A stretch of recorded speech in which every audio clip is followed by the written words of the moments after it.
Адам бар екен сөйлей береді. Қазір біздің жастар сондай құмар болып барады ғой. Анағанда прикол ұстайды, анағанда тамада сияқты да енді. Бұл жақсы нәрсе емес екен. Бір адам сөйлей береді екен, анағанда сөйлейді, анағанда сөйлейді, анағанда сөйлей береді. Бір күні түйесімен келетсе, түйесі боқ түсіпті. Түйенің тезегіне қарап тұрса, андай қоңыздар болады ғой жаздың күні. Тезекті бүйтіп домалақтап шарик жасайтын. Сол шарик жасаған екі қоңыз келіп, тезекті бүйтіп домалақтап жатса, бүйтіпті ғой. Бір жақ достар естісін деп. Құдай қызық депті. Не болса, сасық боқты жейтін сасық қоңызды нағып жаратады депті ғой. Делать нечего что ли депті ғой. Содан біраз уақыттан кейін ауырып қапты жақсы. Камагафеға түседі, анаған барады, наған барады, тәуіпке барады, молдаға барады, ешқандай пайда жоқ.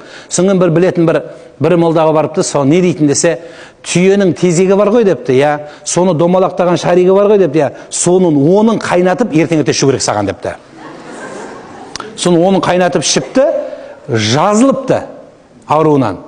Жазылғаннан кейін осындай жиынға келіп, сөйле десе, сөйлемеймін. Сөйлесеш, сөйлемеймін. Бір рет сөйледім, 10 күн боқ жедім депті.